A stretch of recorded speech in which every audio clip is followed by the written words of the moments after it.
Hello student, ಈ ಒಂದು ವಿಡಿಯೋದಲ್ಲಿ ನಾವು ನಿಮ್ಮ BCom third semester company account subject ನಲ್ಲಿ ಇರುವಂತಹ ಕೇಸ್ ಸ್ಟಡಿ ಕುರಿತಾದ ಕ್ವಶನ್ ಬಗ್ಗೆ ಡಿಸ್ಕಷನ್ ಮಾಡೋಣ. ಸೊ ಕೇಸ್ ಸ್ಟಡಿ ಎಕ್ಸಾಂಪಲ್ ಬರ್ಕೊಂಡಿದ್ದೀನಿ, ಇದೇ ಸೇಮ್ ಕ್ವಶನ್ ಬರುತ್ತೆ, ನಂಬರ್ಸ್ ಚೇಂಜ್ ಇರುತ್ತೆ. ಸೊ ಜರ್ನಲ್ ಎಂಟ್ರಿ ಹೇಗೆ ಪ್ರಿಪೇರ್ ಮಾಡ್ತೀವಿ, ಯಾವ ನೋಟ್ ನಂಬರ್ ಪ್ರಿಪೇರ್ ಮಾಡ್ತೀವಿ, ಬ್ಯಾಲೆನ್ಸ್ ಶೀಟ್ ನಲ್ಲಿ ಅಮೌಂಟ್ ನ ಹೇಗೆ ಎಂಟ್ರಿ ಮಾಡ್ತೀವಿ ಅನ್ನೋದನ್ನ ಈ ವಿಡಿಯೋದಲ್ಲಿ ಡಿಸ್ಕಷನ್ ಮಾಡೋಣ. ಸೊ ಪ್ರಶ್ನೆ ಏನಿದೆ, the following is the balance sheet of X Company Limited as on 31st March 2021. So balance sheet in details ಇದೆ, ಬ್ಯಾಲೆನ್ಸ್ ಶೀಟ್ ಇನ್ ಅಮೌಂಟ್ಸ್ ಇದೆ, ಎರಡು ನೋಟ್ ನಂಬರ್ ಕೊಟ್ಟಿದ್ದಾರೆ ಕ್ವಶನ್ ಅಲ್ಲಿ, ಶೇರ್ ಕ್ಯಾಪಿಟಲ್ ನೋಟ್ ನಂಬರ್ ಮತ್ತು reserves and surplus note number ಕೊಟ್ಟಿದ್ದಾರೆ. Adjustment ಕೊಟ್ಟು ನಮಗೆ ಯಾವ ರೀತಿ ಕ್ಯಾಲ್ಕುಲೇಷನ್ ಮಾಡ್ಬೇಕು ಅನ್ನೋದ್ರ ಬಗ್ಗೆ ಕೊಟ್ಟಿರ್ತಾರೆ. ಸೊ ಕೇಸ್ ಸ್ಟಡಿ ಬಿಡಿಸುವಾಗ ಏನ್ ಮಾಡ್ತೀವಿ, ಸೂಟೇಬಲ್ ಸ್ಕೀಮ್ ಆಫ್ ರೀಕನ್ಸ್ಟ್ರಕ್ಷನ್ ಈ ವರ್ಡ್ ಬಂದಿರುತ್ತೆ. ಅಂದ್ರೆ ನಾರ್ಮಲ್ ಪ್ರಶ್ನೆಯಲ್ಲಿ ಏನಿರುತ್ತೆ, equity share, preference share, debenture ನಿಂದ ಎಷ್ಟು ಕ್ಯಾಪಿಟಲ್ ರಿಡಕ್ಷನ್ ಅನ್ನೋದು ಅವರೇ ಕೊಟ್ಟಿರ್ತಾರೆ.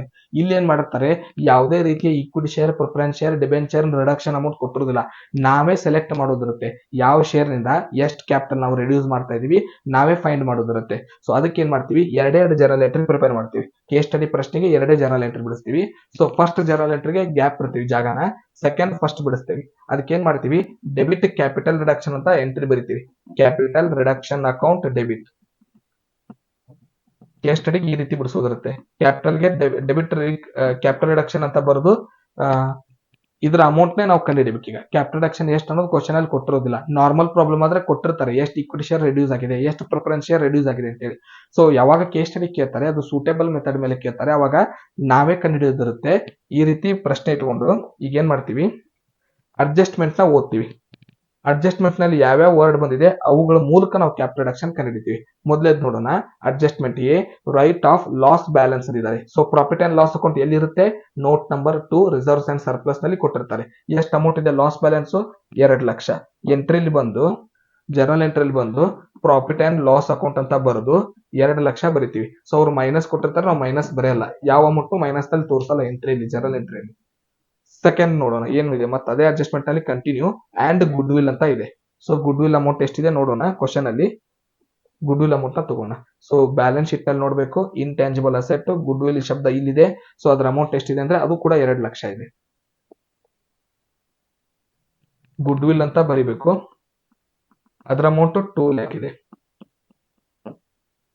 ನೆಕ್ಸ್ಟ್ ಅಡ್ಜಸ್ಟ್ಮೆಂಟ್ ಏನಿದೆ ನೋಡೋಣ. ಸೊ ಫಸ್ಟ್ ಅಡ್ಜಸ್ಟ್ಮೆಂಟ್ ನಲ್ಲಿ ಲಾಸ್ ಬ್ಯಾಲೆನ್ಸ್ ಮತ್ತು ಗುಡ್ ವಿಲ್ ಅಂತ ಬಂದಿತ್ತು, ಲಾಸ್ ಬ್ಯಾಲೆನ್ಸ್ ಮತ್ತು ಗುಡ್ ವಿಲ್ ಎಂಟ್ರಿ ಮಾಡಿದೀವಿ. ಈಗ ಎರಡನೇ ಅಡ್ಜಸ್ಟ್ಮೆಂಟ್ ಬಿ ನಲ್ಲಿ ಡೆಪ್ರಿಸಿಯೇಷನ್ ಮಾಡೋದಕ್ಕೆ ಹೇಳಿದ್ದಾರೆ, ಅದು ಬಿಲ್ಡಿಂಗ್ ಮೇಲೆ 10% ಮಾಡೋದಕ್ಕೆ ಹೇಳಿದ್ದಾರೆ. ಸೊ ಬಿಲ್ಡಿಂಗ್ ಶಬ್ದ ಹುಡುಕ್ತೀವಿ ಬ್ಯಾಲೆನ್ಸ್ ಶೀಟ್ ನಲ್ಲಿ.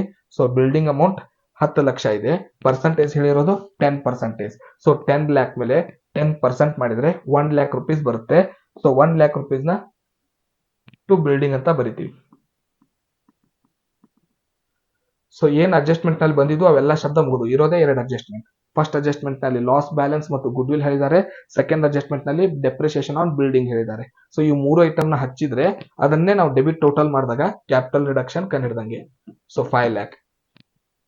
ಹೇಗೆ ಕ್ಯಾಪಿಟಲ್ ರಿಡಕ್ಷನ್ ಬಿಡಿಸ್ತೀವಿ ಅಂದ್ರೆ, ಡೆಬಿಟ್ ಕ್ಯಾಪಿಟಲ್ ರಿಡಕ್ಷನ್ ಬರ್ದಿಟ್ಟು ಈ ಅಮೌಂಟ್ ನ ಗ್ಯಾಪ್ ಇಡ್ತೀವಿ, ಕಂಡು ಹಿಡಿಬೇಕು ನಾವು.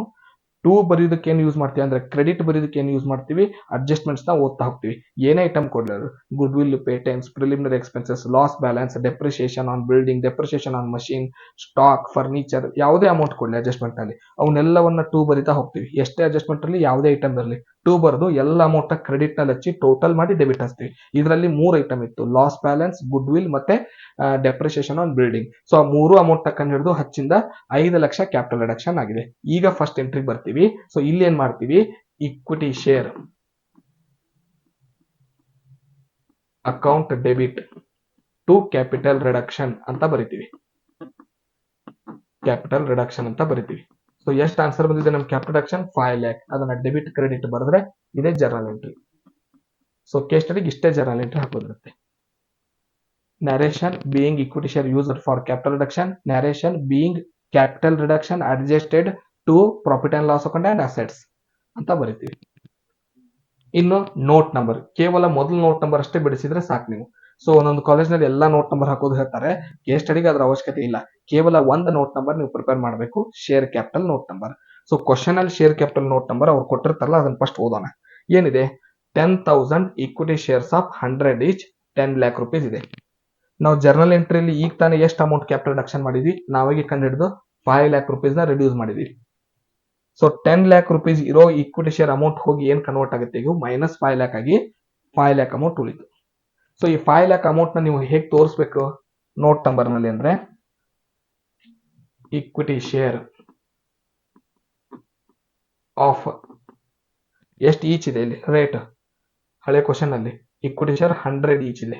So equity shares of 100 each ಅಂತ ಬರೆದು ಕ್ವಶನ್ ಅಲ್ಲಿರೋ ಅಮೌಂಟ್ 10 ಲ್ಯಾಕ್. ನಾವು ಜರ್ನಲ್ ಎಂಟ್ರಿ ಇಕ್ವಿಟಿ ಶೇರ್ ತಗೊಂಡ್ರ ಅಮೌಂಟ್ 5 ಲ್ಯಾಕ್ ಎರಡೂ ಮೈನಸ್ ಮಾಡಿದಾಗ ಏನ್ ಅಮೌಂಟ್ ಉಳಿತು ಅದನ್ನ ಔಟರ್ ಕಾಲಮ್ ಹಚ್ತೀವಿ. ಅಂದ್ರೆ 10 ಲಕ್ಷ ಇದ್ದಿದ್ದು ಇಕ್ವಿಟಿ ಶೇರ್ ಇನ್ನು ಮುಂದೆ ರೆಡ್ಯೂಸ್ ಆಗಿ 5 ಲಕ್ಷ ಆಗುತ್ತೆ. 5 ಲಕ್ಷನ 100 ಭಾಗಿಸಿ number of equity share change ಮಾಡ್ತೀವಿ. ಹಳೆದು 10,000 ಇಕ್ವಿಟಿ ಶೇರ್ ಇತ್ತು, ಈಗ ಬದಲಾಗಿ 5,000 ಆಯ್ತು. 5,000 equity shares of 100 each 5 lakh rupees. ಹೇಗೆ 5 lakh ಕನ್ವರ್ಟ್ ಆಯ್ತು ಅಂದ್ರೆ 10 lakh rupees ಇದ್ದು ಇಲ್ಲಿ ರೆಡ್ಯೂಸ್ ಆಯ್ತು. ಇಕ್ವಿಟಿ ಶೇರ್ ನಾವು ಕ್ಯಾಪಿಟಲ್ ರಿಡಕ್ಷನ್ ಮಾಡಿದ್ವಿ. ನೆಕ್ಸ್ಟ್ ಏನಿಲ್ಲ, ಸೀದಾ ಬ್ಯಾಲೆನ್ಸ್ ಶೀಟ್ ಹಾಕ್ತಿವಿ. ಕ್ವಶನ್ ಹೊಳ್ಳೆ ಆನ್ಸರ್, ಏನು ಇದರಲ್ಲಿ ಬೈಪಾಟ್ ಹಾಕೋದಿರೋದಿಲ್ಲ, ಓದ್ಕೊಳ್ಳೋದಿಲ್ಲ. ಈ ಕ್ವಶನ್ ಫಾರ್ಮೆಟ್ ನ as it is whole answer ನಲ್ಲಿ ಬರೀಬೇಕು. A to Z word to word ವಾಪಸ್ ಬರೀಬೇಕು. ಈ ಅಮೌಂಟ್ ನ ತೆಗೆದು ಹೊಸ ಅಮೌಂಟ್ ಹಚ್ತಾ ಬರ್ತೀವಿ. ಫಸ್ಟ್ ಅಮೌಂಟ್ ಇಲ್ಲೇನಿದೆ ಇಕ್ವಿಟಿ ಶೇರ್ ನ ಆನ್ಸರ್ ಇದೆ 10 ಲ್ಯಾಕ್. ಅದ 10 ಲ್ಯಾಕ್ ಹೋಗಿ ಏನಾಗುತ್ತೆ, ಈಗ ನಾವು ಕಂಡು ಹಿಡಿದ್ವಲ್ಲ ಒಂದೇ ನೋಟ್ ನಂಬರ್ 5 ಲ್ಯಾಕ್, ಆ ಅಮೌಂಟ್ ನ ಎಂಟ್ರಿ ಮಾಡ್ತೀವಿ. ಇನ್ನು reserves and surplus. So reserves and surplus ನಲ್ಲಿ ಕ್ವಶನ್ ಅಲ್ಲಿ ಕೊಟ್ಟಿರುವಂತ ಐಟಮ್ ಯಾವುದು, ಪ್ರಾಫಿಟ್ ಅಂಡ್ ಲಾಸ್ ಅಕೌಂಟ್. ಎಷ್ಟು ಅಮೌಂಟ್ ಇದೆ, ಇದು 2 ಲಕ್ಷ. ನಮ್ಮ ಜರ್ನಲ್ ಎಂಟ್ರಿಗೆ ಎಷ್ಟು ತಗೊಂಡಿದೀವಿ ನೋಡ್ತೀವಿ. ಸೊ ಜರ್ನಲ್ ಎಂಟ್ರಿಯಲ್ಲಿ ಏನ್ ಅಮೌಂಟ್ ತಗೊಂಡ್ರೆ ಅದು ಮೈನಸ್ ಮಾಡ್ತಾ ಬರ್ತೀವಿ. ಎಷ್ಟು ತಗೊಂಡಿದೀವಿ, 2 ಲ್ಯಾಕ್. ಹಳೆ ಬ್ಯಾಲೆನ್ಸ್ ಶೀಟ್ ನಲ್ಲಿ ಇದ್ದಿದ್ದು 2 ಲಕ್ಷ, ನಾವು ಜರ್ನಲ್ ಎಂಟ್ರಿಯಲ್ಲಿ ಹಚ್ಚಿರೋದು 2 ಲಕ್ಷ, ಮೈನಸ್ ಆಗಿ ಎಷ್ಟು ಉಳಿತು, 0. So dash. ನೆಕ್ಸ್ಟ್ ಯಾವ್ದಿದೆ, ಕರೆಂಟ್ ಲಯಬಿಲಿಟಿ ಹೆಡ್ಡಿಂಗ್, ಅದರಲ್ಲಿ trade payable note number heading, creditors ಅಂತ ಐಟಮ್ ಇದೆ. ಸೊ ಕ್ವಶನ್ ಅಲ್ಲಿ ಕ್ರೆಡಿಟಾರ್ಸ್ ಅಮೌಂಟ್ ಎಷ್ಟಿದೆ ಚೆಕ್ ಮಾಡ್ತೀವಿ. ಕ್ರೆಡಿಟಾರ್ಸ್ ಅಮೌಂಟ್ 7 ಲ್ಯಾಕ್ ರುಪೀಸ್ ಇದೆ. ನಮ್ಮ ಜರ್ನಲ್ ಎಂಟ್ರಿ ಆನ್ಸರ್ ಬರ್ತೀವಿ. ಸೊ ಜರ್ನಲ್ ಎಂಟ್ರಿಯಲ್ಲಿ ಎಲ್ಲಾದ್ರೂ ನಾವು ಕ್ರೆಡಿಟಾರ್ಸ್ ಅನ್ನೋ ಶಬ್ದ ಬರ್ದಿದ್ಯೋ ಹುಡುಕ್ತೇವೆ, ಬರ್ದಿದ್ರೆ ಮೈನಸ್ ಮಾಡ್ತೀವಿ. ಎಲ್ಲೂ ಕ್ರೆಡಿಟಾರ್ಸ್ ಅನ್ನೋ ಶಬ್ದ ಬರ್ದಿಲ್ಲ. ಸೊ ಅದು ಎಷ್ಟಿತ್ತು ಅಮೌಂಟ್ ಅಷ್ಟೇ ಇರುತ್ತೆ. So 7 lac as it is 7 lac. Liability balance sheet complete ಆಯ್ತು. ಬ್ಯಾಲೆನ್ಸ್ ಶೀಟ್ ನ ಲಯಬಿಲಿಟಿ ಸೆಕ್ಷನ್ ಕಂಪ್ಲೀಟ್ ಆಯ್ತು. ಅಸೆಟ್ ಸೆಕ್ಷನ್, ನಾನ್ ಕರೆಂಟ್ ಅಸೆಟ್ ಇದು ಹೆಡ್ಡಿಂಗ್, ಟೆಂಜಿಬಲ್ ಅಸೆಟ್ ಇದು ನೋಟ್ ನಂಬರ್ ಹೆಸರು, ಅದರಲ್ಲಿ ಬಿಲ್ಡಿಂಗ್ ಐಟಮ್. ಹಿಂದೆ ಬಿಲ್ಡಿಂಗ್ ಬ್ಯಾಲೆನ್ಸ್ ಶೀಟ್ ನಲ್ಲಿ ಎಷ್ಟು ಅಮೌಂಟ್ ಇದೆ, 10 ಲ್ಯಾಕ್ ರುಪೀಸ್ ಇದೆ. ಜರ್ನಲ್ ಎಂಟ್ರಿಯಲ್ಲಿ ಎಷ್ಟಿದೆ ಚೆಕ್ ಮಾಡ್ತೀವಿ. ಸೊ ಜರ್ನಲ್ ಎಂಟ್ರಿಯಲ್ಲಿ ಇರುವಂತಹ ಬಿಲ್ಡಿಂಗ್ ಅಮೌಂಟ್ ಎಷ್ಟಿದೆ, ಕೇವಲ 1 ಲಕ್ಷ ರೂಪಾಯಿ ಇದೆ. ಸೊ 10 ಲಕ್ಷ ಬ್ಯಾಲೆನ್ಸ್ ಶೀಟ್ ನಲ್ಲಿ ಇದೆ, 1 ಲಕ್ಷ ನಾವು ಬಿಡಿಸಿದ ಜರ್ನಲ್ ಎಂಟ್ರಿಯಲ್ಲಿ ಇದೆ. ಮೈನಸ್ ಮಾಡಿದಾಗ 10 ಲಕ್ಷದಲ್ಲಿ 1 ಲಕ್ಷ ಮೈನಸ್ ಮಾಡಿದ್ರೆ 9 ಲ್ಯಾಕ್ ರುಪೀಸ್. ಎರಡನೇ ಐಟಮ್ ಗುಡ್ ವಿಲ್, ಅಸೆಟ್ ನ ಎರಡನೇ ಐಟಮ್ ಗುಡ್ ವಿಲ್. ಕ್ವಶನ್ ಅಲ್ಲಿ ಎಷ್ಟಿದೆ ಗುಡ್ ವಿಲ್ ಅಮೌಂಟ್, 2 ಲ್ಯಾಕ್ ಇದೆ. ಜರ್ನಲ್ ಎಂಟ್ರಿಯಲ್ಲಿ ಎಷ್ಟು ತಗೊಂಡಿದೀವಿ, ಗುಡ್ ವಿಲ್ 2 ಲ್ಯಾಕ್ ತಗೊಂಡಿದೀವಿ. ಸೊ 2 ಲ್ಯಾಕ್ ನಲ್ಲಿ 2 ಲ್ಯಾಕ್ ಮೈನಸ್ ಮಾಡಿದ್ರೆ ಎಷ್ಟು ಉಳಿತು, 0. ಏನು ಗುಡ್ ವಿಲ್ ಉಳಿದಿಲ್ಲ, ಬ್ಯಾಲೆನ್ಸ್. ನೆಕ್ಸ್ಟ್ ಯಾವ್ದಿದೆ, ಸ್ಟಾಕ್. ಕ್ವಶನ್ ಅಲ್ಲಿ ಸ್ಟಾಕ್ ಎಷ್ಟಿದೆ, 2 ಲ್ಯಾಕ್ ರುಪೀಸ್ ಇದೆ. ನಾವು ಬಿಡಿಸಿದ ಜರ್ನಲ್ ಎಂಟ್ರಿಯಲ್ಲಿ ಎಲ್ಲೂ ಸ್ಟಾಕ್ ಅನ್ನೋ ಶಬ್ದ ಬಂದಿಲ್ಲ. So as it is 2 lac, ಏನು ಮೈನಸ್ ಆಗ್ಲಾರ್ದೇನೆ ಎಷ್ಟೇ ಬ್ಯಾಲೆನ್ಸ್ ಇತ್ತು ಬ್ಯಾಲೆನ್ಸ್ ಶೀಟ್ ಅಲ್ಲಿ ಅಷ್ಟೇ ಬ್ಯಾಲೆನ್ಸ್ ನ್ಯೂ ಬ್ಯಾಲೆನ್ಸ್ ಶೀಟ್ ನಲ್ಲಿ ಕೂಡ. Next item cash. So question ಅಲ್ಲಿ ಕ್ಯಾಶ್ ಎಷ್ಟಿದೆ, 1 ಲಕ್ಷ ರೂಪಾಯಿ ಇದೆ. ಜರ್ನಲ್ ಎಂಟ್ರಿಯಲ್ಲಿ ಎಲ್ಲೂ ಕೂಡ ಕ್ಯಾಶ್ ಅನ್ನೋ ಪದ ಬರ್ದಿಲ್ಲ. ಸೊ ಏನು ಮೈನಸ್ ಮಾಡಲ್ಲ, as it is 1 lac rupees ನ ಹಚ್ತೀವಿ. ಟೋಟಲ್ ಮಾಡಿದಾಗ ಈಗ 9 lac plus 1 lac 10 lac plus 2 lac 12 lac. So ಇದು ಟ್ಯಾಲಿ ಬರಬೇಕು, ಕರೆಕ್ಟ್ ಬಿಡಿಸ್ದಂಗೆ. ಯಾವ ಶಬ್ದ ನೀವು ಜರ್ನಲ್ ಎಂಟ್ರಿಯಲ್ಲಿ ಬರ್ದಿದ್ದೀರಾ ಬ್ಯಾಲೆನ್ಸ್ ಶೀಟ್ ನಲ್ಲಿ ಅದನ್ನು ಮೈನಸ್ ಮಾಡಿ ಇಲ್ಲಿ ಅಮೌಂಟ್ ಹಚ್ತಾ ಬರುದು. ಇಷ್ಟೇ ಇದ್ರ ಫಾರ್ಮ್ಯಾಟ್ ಇರುತ್ತೆ. ಸೊ ಇಷ್ಟು ಬಿಡಿಸಿದ್ರೆ ನಿಮಗೆ ಕೇಸ್ ಸ್ಟಡಿ ಕಂಪ್ಲೀಟ್. ಮುಂದಿನ ವಿಡಿಯೋದಲ್ಲಿ ಮತ್ತೊಂದು ಮೆಥಡ್ ನ ಕ್ವಶನ್ ಒಂದಿಗೆ ಸಿಗೋಣ. ಧನ್ಯವಾದಗಳು.